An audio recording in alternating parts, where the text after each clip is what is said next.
Michael Turner leaned back in his leather office chair, the muted glow of the laptop screen flickering across his face. He'd just finished reviewing weekly reports from his 9 locations across the state when an internal email caught his eye.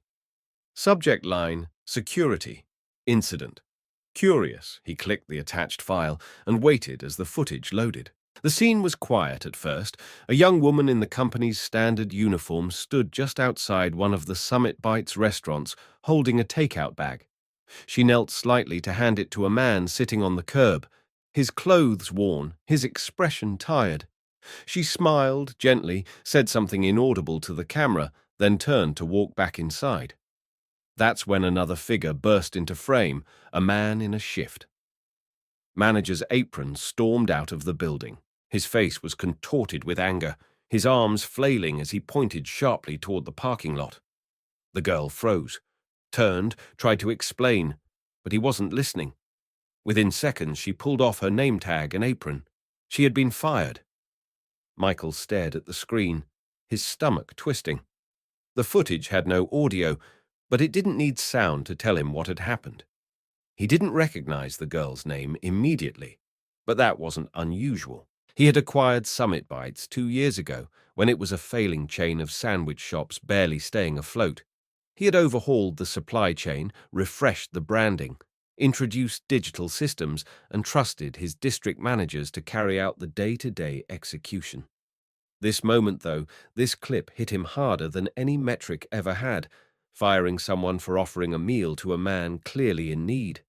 That wasn't just bad optics. It was a sign that something had gone fundamentally wrong with the company's values under his leadership. He replayed the clip again and again. He wasn't looking for justification. He knew what he saw. What unsettled him was how easily it seemed to happen. No hesitation, no discussion, just punishment. He opened a chat window and messaged Jeff, the regional director for that district. Why was this employee fired? The reply came back minutes later, casual in tone. She gave food to someone without authorization. Kevin made the call. It violates our food waste policy. Michael frowned. That didn't sit right with him. That deserved firing her on the spot, he typed. The response came slower this time. Look, it's about precedent. If we let staff hand out food to anyone, it becomes a slippery slope. Customers might expect the same. Others may abuse it. We need rules. Michael closed the chat before responding. He knew policies mattered, but something in him recoiled at the coldness of the logic. He stood up from his desk and paced the floor of his office, fingers raking through his hair. Michael wasn't naive. He understood the balance between compassion and business, but this wasn't a gray area. This was a human being doing something decent and being punished for it. That wasn't leadership. That was fear. Fear of deviation. Fear of being questioned. Fear of losing control, and it had no place in his company, not if he wanted Summit Bites to be more than just another chain driven by numbers and rules. He looked at the paused footage on the screen. One last time, the image frozen on Rachel's face as she stood in front of Kevin, confused and helpless. That expression would stay with him for days. By the next morning, Michael had already made up his mind. He wasn't going to schedule a formal store visit.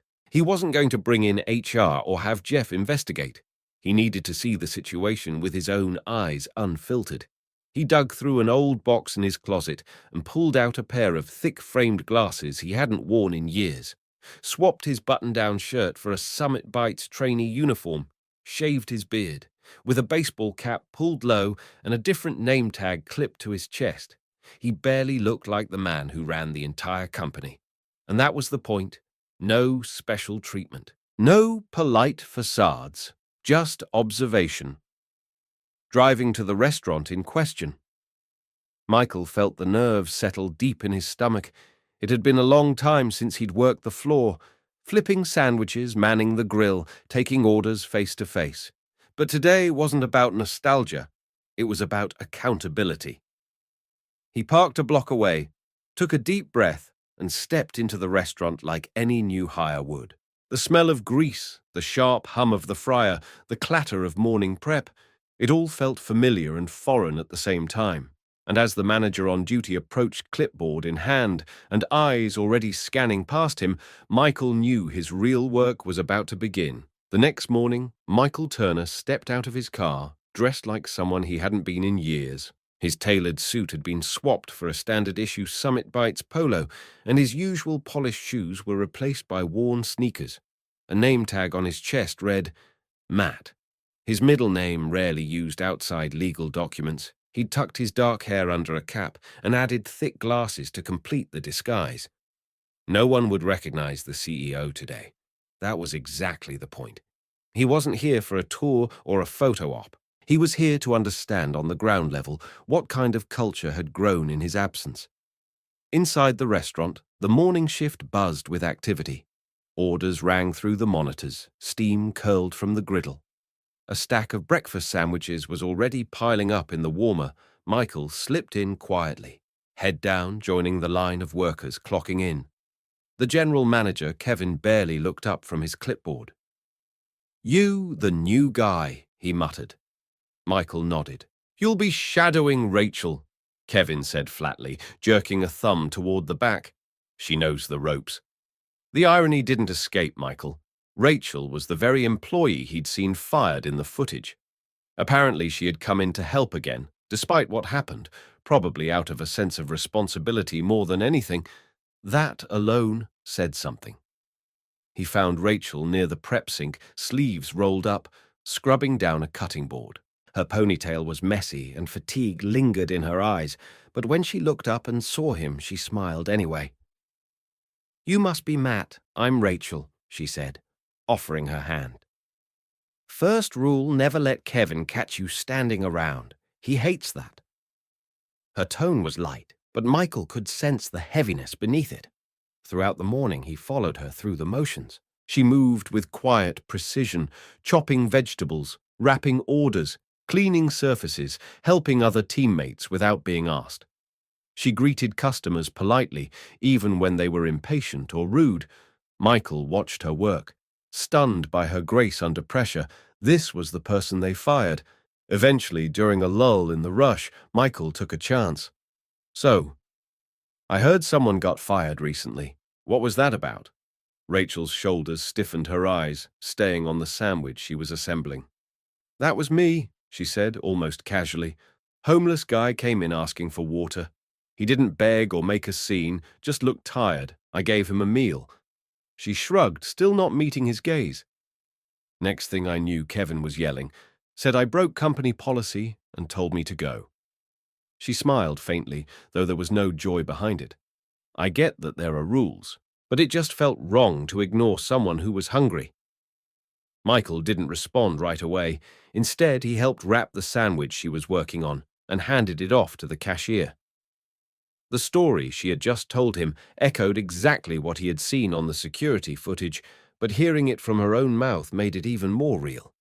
There was no arrogance, no bitterness, just a calm, steady belief that kindness shouldn't be punished. It struck him how easily someone like her could be dismissed by a system more focused on protocol than people, and it made him think about how many other Rachels he might be losing across the company without ever knowing their names.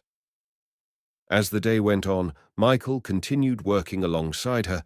They mopped floors, restocked cups, dealt with small kitchen malfunctions, just regular fast food chaos. But it was in those mundane moments that he saw what leadership should look like. Rachel didn't raise her voice. She didn't wait for someone to ask for help. She filled gaps instinctively, guided new workers gently, and kept the mood steady, even when things got stressful. More than once, Michael saw her step in to de-escalate tense customer interactions with calm professionalism. She had something most managers lacked: emotional intelligence, and yet she had been thrown away over a sandwich. By the end of the shift, Michael knew more than he expected to. He knew the layout of the store. He knew how broken the team dynamic was, and most importantly, he knew that if Rachel hadn't come in that day, if he had missed the chance to observe her firsthand, he might have never understood how badly things had veered off course. But this wasn't the end. It was just the beginning. He had come undercover to find out what kind of leader he really was. Now he had to decide what kind of leader he would be going forward. By the second day of his undercover shift, Michael didn't have to look hard to find the cracks in the operation. They were everywhere. The atmosphere inside the Summit Bites location was thick with tension. Employees moved quickly, but without rhythm, like pieces of a machine, working just well enough not to fall apart. Kevin, the general manager, rarely left his post near the back office. When he did, it was to bark orders or scold someone. He never helped on the floor, never picked up a spatula, never asked if anyone needed support. His leadership wasn't rooted in respect. It was enforced by volume and the ever-present threat of being cut from the schedule. Michael had seen poor managers before, but Kevin's style wasn't just ineffective, it was corrosive. He noticed it most during peak hours. As orders flooded the monitors, employees scrambled to keep up. One of the younger workers, Jason, looked barely out of high school. He was sweating as he worked. The friar clearly overwhelmed. Rachel stepped in beside him, without hesitation, taking over plating duties so he could focus. Meanwhile, Kevin stood by the prep station, arms crossed, watching everything, but offering nothing. When a customer complained about a delayed order, Kevin snapped at the cashier instead of jumping in to help or offer a solution. "What's taking so long? Move faster!" He shouted loud enough for customers to hear. The cashier's eyes dropped to the floor, her cheeks flushed with embarrassment. Michael clenched his jaw, resisting the urge to speak up. During a short break between rushes, Michael found himself by the stockroom organizing condiments when he overheard two employees whispering by the sink. "He cut my hours again." One said, her voice low, said, "I wasn't performing, but I haven't had a customer complaint in months." The other nodded. "Same here. He told me I was lucky to still be on the schedule at all." Michael listened quietly, heart sinking. This wasn't just bad management. It was intimidation. Employees were being manipulated into silence, made to feel disposable, as if speaking up would cost them their livelihood. Fear wasn't just a side effect of Kevin's leadership, it was the foundation of it. The deeper Michael looked, the more he realized how thoroughly this culture had infected the store. The kitchen equipment was worn and neglected. The soda machine leaked constantly. The stockroom was a mess of mismatched labels and expired supplies. No one dared bring these issues up to Kevin, who brushed off maintenance requests with a shrug. Budget's tight, he would say, though the company had already allocated funds for repairs weeks ago. Kevin had taken control of the narrative, and everyone was too burned out to challenge him. It wasn't about efficiency. It was about keeping people scared enough not to question his authority. What disturbed Michael most was how normalized it all felt. The team barely flinched when Kevin berated someone or dismissed a concern. It was just part of the job now. Rachel, for her part, kept her head down and did the work of two people, sometimes three. Her quiet determination stood in stark contrast to Kevin's abrasive presence. She had become a leader by necessity, not title, and yet she had been the one punished. Meanwhile, Kevin, who created the dysfunction in the first place, had been empowered by layers of unchecked oversight. Michael couldn't help but feel a deep sense of guilt. He had trusted regional managers to uphold company standards, but what he found here wasn't structure, it was survival. By the end of the day, Michael had seen more than enough. The staff were competent. The business model still had potential, but the leadership was broken. And that kind of rot didn't stay contained, it spread. It affected customer service, employee turnover, and long-term morale. As he sat in the break room that evening, sipping a stale cup of coffee and listening to the quiet shuffle of exhausted employees cleaning up, Michael made a promise to himself. This wasn't going to be one of those stories where the CEO watches silently from a distance. He had seen the problem with his own eyes, and tomorrow everything would change. The air inside the restaurant was thick with grease and exhaustion when Rachel stepped through the front door, not in uniform this time, but in jeans and a faded sweatshirt. She hesitated at the entrance, unsure if she was welcome, then made her way slowly toward the counter. Michael saw her before anyone else did. He was near the back, wiping down a prep table, still in disguise. Her posture was stiff, guarded like she was bracing for another confrontation. One of the younger employees greeted her quietly. "Hey, you back?" Rachel gave a small nod. "Just here to pick up my paycheck." Kevin said he'd hold on to it. The employee looked uncertain. "I think he still has it, but good luck getting it out of him." Before Rachel could respond, Kevin emerged from the back office as if summoned by tension alone. He took one look at her, and his expression soured. "What are you doing here?" he demanded, his voice already rising. Rachel didn't flinch. "I came for my last paycheck. You said you'd hold it." Kevin crossed his arms, a smug smirk on his face. "I'll mail it," he said flatly. Already turning to leave, Rachel's voice was steady but laced with frustration. "You had it yesterday. I just want what I earned." Kevin didn't stop walking. "I don't have time for this." That's when Michael set the rag down and stepped forward. "Actually," he said calmly, "you do have time." Kevin froze mid-step, confused by the authority in the voice. Slowly, he turned back toward Michael, eyes narrowing. "Excuse me." Michael reached up, removed his cap and then his glasses. The room seemed to still. The transformation wasn't dramatic, but it was enough. Recognition began to dawn across the faces of the staff. Kevin's mouth opened slightly, his bravado faltering. "Wait. You're Michael Turner," he said, cutting him off. "I own this company, and I've spent the last 2 days watching how you run this place into the ground." Silence fell over the kitchen like a blanket. No one moved. The only sound was the distant hum of the fridge behind them. Kevin tried to recover, stumbling over his words. I didn't realize." Michael raised a hand to stop him. "I've seen enough. I watched you fire an employee for showing basic human kindness. I watched you humiliate your team in front of customers. I watched you cut hours, ignore safety issues, and act like this place was your personal kingdom that ends today." Then he turned to Rachel. "If you still want the job, it's yours. Effective immediately." Rachel looked stunned. Yes, I do." Kevin's face turned red, his voice rising in disbelief.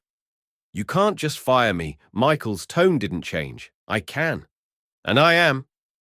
For the first time, Kevin looked around the room, hoping someone would speak up in his defense. No one did. Most of the staff stood frozen. Wide-eyed, a few exchanged silent, almost hopeful glances. Rachel stepped back clearly, overwhelmed, but her eyes were sharp. She wasn't afraid anymore. Michael faced Kevin one final time. "You're done here. Pack your things." Now Kevin didn't argue. He didn't scream. He simply grabbed his clipboard, turned on his heel, and stormed toward the exit. The door slammed behind him like the punctuation mark on a sentence everyone had been too afraid to finish. Michael let the silence linger for a few more moments. Then he spoke, not to Rachel, not to any single person, but to the team. "I should have been here sooner. That's on me. But this ends today. No more fear, no more games, no more punishing people for doing the right thing." A few heads nodded. A few murmurs passed through the room. The tension that had clung to the walls like smoke seemed to crack, just slightly, like a window had finally been opened. Rachel stood near the counter, still a little stunned, but straighter now, more grounded. For the first time in a long while, the restaurant felt different. Not perfect, not healed, but better. A shift had begun, and Michael knew it was only the first step. The restaurant felt different the moment Kevin walked out and the door slammed shut behind him. For a brief second, no one moved. The kitchen, once tense and rigid, seemed to expand in silence, like it had been holding its breath for too long. Michael stood at the center of it, still wearing the plain company uniform, but no longer needing a disguise. The truth was out, and now the real work had to begin. He turned to face the team employees, still in their aprons, some with spatulas or timers in hand, waiting to understand what came next. "I know today has been a shock," he began, voice calm but resolute, "but I didn't come here just to fire someone. I came here because I saw something that didn't align with the company I want to build, and I'm staying until we make this right."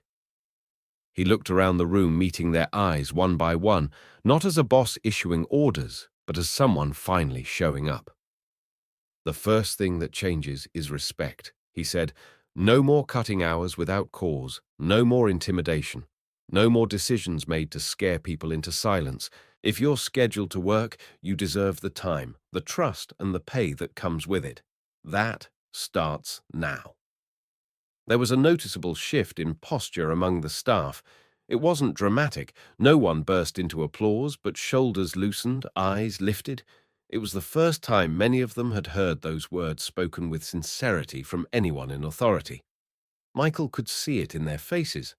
They wanted to believe him, but years of disappointment made belief a hard thing to offer. Then he invited them to speak.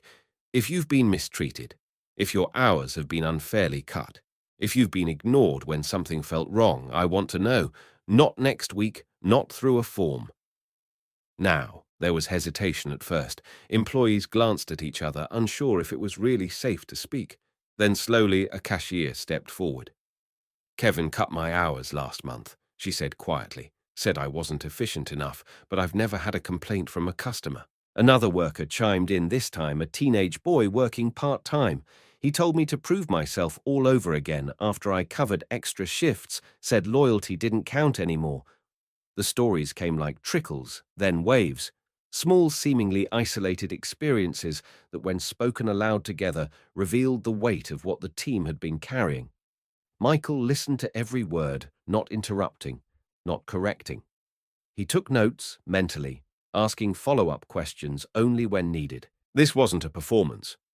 It was repair. Thank you, he said finally, for trusting me enough to share that. It's hard to speak up when you've been taught it won't change anything, but I'm here to say it will. The kitchen was quieter now, but it was a different kind of quiet. Not the silence of fear, but the stillness that follows when something heavy begins to lift, the kind that makes room for possibility. Rachel stood near the prep counter, arms crossed loosely, observing everything. She wasn't smiling, but she looked more at ease. Her belief wasn't restored in a moment, but it had started to mend. As the next shift approached, Michael gathered the team again briefly. We've got a restaurant to run, and customers are still going to walk through that door, he said. But after today's shift, I want to hear more. We're going to have a debrief. No managers, just us, and we're going to make a plan to rebuild this place from the inside out. A few employees nodded. Others still looked unsure. That was okay. Trust wasn't a switch. It was earned one choice at a time. Rachel stepped forward just then, tying on her apron again. We're short on diced onions, she said. Matter of fact, and the stockroom's still a mess. Michael didn't ask why Kevin had never let them reorganize. He already knew. Then let's fix it, he replied, and together they did. For the next few hours they worked not just to serve food, but to begin something new. Rachel led by instinct, calmly directing the flow without barking orders. The younger workers asked more questions, less afraid of judgment. Michael stayed on the line, flipping sandwiches, checking the grill, and watching not just for mistakes, but for progress. And there was plenty of it. Communication improved, orders moved faster. A customer even complimented the team on the smoother service, unaware of the transformation underway. Something was shifting. Not loud, not flashy, but real. For the first time in a long while, Summit Bites wasn't just a restaurant. Again, it was becoming a team, and this time Michael would make sure it stayed that way. The following morning, as the grey light of dawn crept through the restaurant's windows, the energy inside Summit Bites felt different, not fixed, but freer. Employees trickled in quietly, exchanging soft greetings, adjusting their hats, rolling up sleeves and falling into motion. There was no grand speech, no banner overhead, just a subtle shift in posture. Rachel was already there, tying her apron as she scanned the prep list. She'd arrived early, not because anyone asked her to, but because that's who she was. And without a title, without a promotion, she simply began to lead, naturally, instinctively. She moved through the kitchen with quiet authority, directing the morning flow with grace, checking ingredient levels, assigning stations, helping a new hire figure out the timer on the toaster. The others followed her cue, not because they had to, but because they trusted her. Michael noticed it from the other side of the kitchen. He had arrived just a few minutes earlier, coffee in hand, observing from near the storage racks. He hadn't said anything yet. He didn't need to. Watching Rachel reminded him of the kind of leadership that couldn't be manufactured or forced. It emerged when someone cared enough to guide without seeking recognition. The rhythm of the kitchen began to settle into its morning pace, eggs, sizzling coffee brewing, the soft ding of the front doorbell as the first customer walked in. The day had begun, and for the first time in a long while, it felt like it might actually run smoothly. Then the door opened again, and a man stepped in, older, probably in his 60s. His jacket was threadbare, his jeans stained from work or weather. He didn't walk with confidence, but with hesitation, pausing just a few feet inside the entrance. His eyes scanned the menu, then dropped toward his pocket, as if he was calculating what little he had. Rachel was the first to notice. She didn't hesitate, didn't ask questions. She walked to the counter and greeted him like any other customer. "Good morning," she said warmly. "What can I get for you?"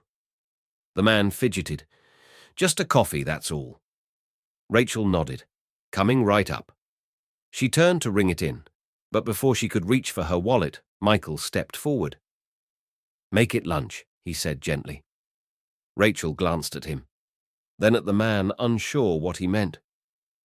"Whatever he wants," Michael added, raising his voice just enough for the rest of the staff to hear. "It's on the house." The man blinked in surprise. "Sir, I don't want." Michael shook his head. "No catch, no explanation needed. Just a meal. You're welcome here." Rachel didn't miss a beat. She entered the order, handed the man a receipt that read $0 and smiled. "Take a seat, we'll bring it right out." The man nodded slowly, eyes misting, and found a corner booth by the window. It was a small moment. Quiet. But in a room full of people who had spent weeks being punished for empathy, it felt like a revolution. After the man received his food and settled in, Michael gathered the team briefly near the drink station. He kept his tone steady but firm. "Let's make something clear," he began. "From today forward, no one gets punished for doing the right thing. If someone's hungry and you help them, you won't be scolded, you'll be supported. Kindness isn't a liability, it's the standard." A few heads nodded slowly. Rachel stood nearby, arms crossed, but a faint smile tugged at the corner of her mouth. The staff looked around at one another, registering the shift in policy, not in a memo, but in a moment they had witnessed firsthand. Michael continued. "If someone ever tells you that following your conscience is a fireable offense, send them to me." The rest of the day flowed with a different kind of energy. The kitchen worked with more ease, less tension. Laughter, which had been missing for weeks, returned in small doses. Rachel continued to guide the team through rushes, gently correcting mistakes, lifting the rhythm when it faltered. Michael moved from station to station, not overseeing but supporting. And in every interaction, whether with employees or guests, there was a renewed sense of humanity at the core. Not just business, not just speed or systems, but people looking out for each other. As the sun dipped in the late afternoon sky, casting long shadows through the front windows, Michael sat at a table by the door watching the staff finish up final prep for dinner service. He didn't need numbers or metrics to know that something meaningful had begun. This restaurant, this team was beginning to believe again, not in policies, not in performance, but in one another. And for the first time since this journey began, Michael felt like he wasn't fixing something broken. He was building something better, and compassion would be the cornerstone.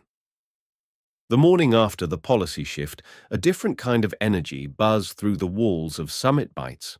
The scent of fresh coffee still mingled with the usual fryer oil in the air, but something else was different: movement, noise, urgency. Shortly after opening, a crew of uniformed technicians rolled in through the front doors with toolboxes, replacement parts, and work orders in hand. Michael greeted them at the entrance and led them directly to the kitchen. Fryers that had leaked for months were finally getting attention. The soda machine, long written off as quirky, was dismantled and inspected piece by piece. The oven's thermostat, stuck at inconsistent temperatures for over a year, was replaced. Employees paused their tasks to watch, some shaking their heads in disbelief. "I didn't think anyone was actually going to fix it," one of them whispered. And yet there it was, change, not just spoken, but seen. While the maintenance team worked, Michael stepped into the back office. It was Kevin's old space, still cluttered with sticky notes, stained coffee mugs, and disorganized drawers full of paperwork. He sat down at the desk and opened the payroll system on the outdated terminal, fully expecting to find some administrative dust. What he found instead made his jaw tighten. Hours were cut erratically. Some employees had gaps between shifts that didn't match the store's schedule. Notes in the system included vague comments like "not focused" or "needs attitude adjustment," none of which were tied to any formal evaluations. A few names had been crossed out entirely without termination records or HR documentation. Michael leaned back in the chair and let out a breath. It was worse than he thought. This wasn't just poor leadership. It was systemic neglect, hidden behind silence and convenience. He took out a notepad and began writing down the names of every employee affected. Each one represented more than a discrepancy. They were moments of betrayal that had gone unaddressed for too long, and he wasn't going to let them slide. As he flipped through past schedules and messages, one name stopped him cold: Tom Bennett, a former location manager who had years ago turned around one of the company's worst-performing stores. Rachel had mentioned him briefly during the team's post-shift meeting the night before. If you're looking for someone who gives a damn, she'd said you should talk to Tom. According to the notes, Kevin had reassigned him 6 months ago after a series of disagreements about leadership style. Michael didn't need to read further to guess what had happened. He pulled out his phone and found Tom's number, still saved in an old contact list from before the company's rebrand. He hesitated for a moment, then hit call. The line rang twice before Tom answered, his voice cautious but steady. "Tom, it's Michael Turner," he began. "I'm calling about the Oak Ridge location." There was a pause on the other end, and then Tom spoke, measured and polite. "Didn't expect to hear from you." Michael got straight to the point. He explained the situation, what he'd seen, what he'd heard, and what he planned to do. Tom listened without interrupting. When Michael asked if he'd be willing to come back and help fix what had been broken, another long pause followed. "Has anything really changed?" Tom asked quietly. Michael didn't hesitate. "Yes, and not just on paper." Back on the floor, the atmosphere continued to evolve. The maintenance crews worked efficiently, moving between stations while employees assisted wherever they could. With every repair, with every piece of faulty equipment removed, it was like another layer of doubt was peeled back. Staff began to move differently, more confidently, more engaged. Rachel coordinated prep like she'd been doing it for years. The younger workers, once hesitant to speak, now offered ideas and suggestions. It was subtle but undeniable. Michael returned from the office quietly, observing how people interacted, how they moved together instead of around each other. And as the lunch rush began, he jumped back into the kitchen, flipping patties beside the grill, not as a CEO but as part of the team. Later that afternoon, just as the maintenance crew was packing up, Michael received a confirmation text from Tom. "I'll stop by tomorrow. Let's talk, Michael." Put the phone away, feeling a strange mix of anticipation and relief. There was still so much work to do. Training to redesign, oversight, to rebuild trust, to earn. But for the first time, the groundwork was being laid, not performative changes, not top-down directives, real repairs, mechanical, emotional, structural. And it started not just with equipment or policies, but with people who still believed in doing the right thing, people like Rachel, people like Tom. As the dinner shift approached and the sun dipped lower in the sky, Michael glanced across the floor and nodded to himself. The foundation wasn't finished yet, but it was finally being rebuilt. The right way. The next morning arrived with the hush of early light and the low hum of prep work echoing through the restaurant. Rachel was already at the back station, her sleeves rolled up, inspecting the lettuce stock and prepping the grill team's layout for the day. Since Kevin's departure, she had quietly taken the reins, filling in the gaps where needed, not asking for a title, but earning the team's respect in real time. Michael had stopped announcing things. The energy now moved more from action than instruction, but today he was waiting near the front expecting someone. Just after 7:45, the door opened, and in walked a man with a steady stride, a navy pullover and a worn leather notebook under his arm, Tom Bennett. He scanned the store with a veteran's eye, noticing everything, saying nothing. Just yet, Tom's presence was calm but confident. There was no bluster, no false cheerfulness. He made his way to the counter and gave Michael a nod, acknowledging their conversation. No grand handshake needed. "Mind if I walk the floor?" he asked. "Be my guest," Michael replied. Over the next hour, Tom didn't hover or command attention. He simply moved, observed how orders came in, how the team handled pressure, how inventory was tracked, how the front counter flowed during minor rushes. When he noticed a missed wipe on the soda machine, he didn't call it out. He cleaned it himself. When a younger worker looked confused about portioning salad mix, Tom stepped in gently. "Hey, want a quick tip?" he asked. Showing the scoop method without making the worker feel foolish, he corrected through collaboration, not criticism. Rachel from across the line watched all of it. Her arms were crossed at first, skeptical, guarded. She'd seen enough self-proclaimed leaders walk through those doors before promising change and leaving the mess behind. But Tom didn't talk much. He acted. When one of the backline timers beeped loudly during the lunch prep, he reached over, reset it, and asked the kitchen lead, "Want to adjust this for the lunch rush or keep the current settings?" It wasn't a demand, it was respect. And slowly Rachel's posture softened. She still wasn't smiling, but she wasn't distant anymore either. She was watching, evaluating, and quietly she was beginning to consider that maybe, just maybe, this one might be different. After the lunch rush tapered off, Michael pulled Tom aside into the back office, the same one that had once been Kevin's domain, now slowly being cleaned and restructured. "How's it feel?" Michael asked. Tom leaned against the doorway, arms folded. "Honestly, like it used to?" Before things got twisted, Michael nodded. "That's what I'm trying to bring back. But better. You'll have full authority here.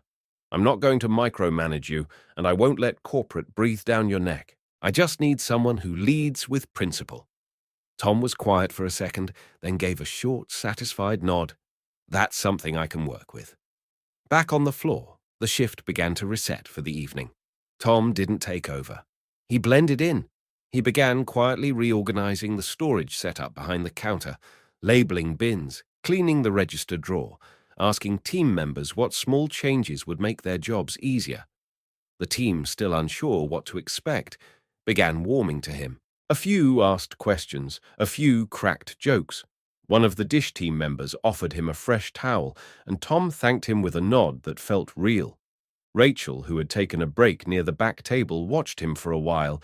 Then she stood, stretched her arms, and walked up beside him.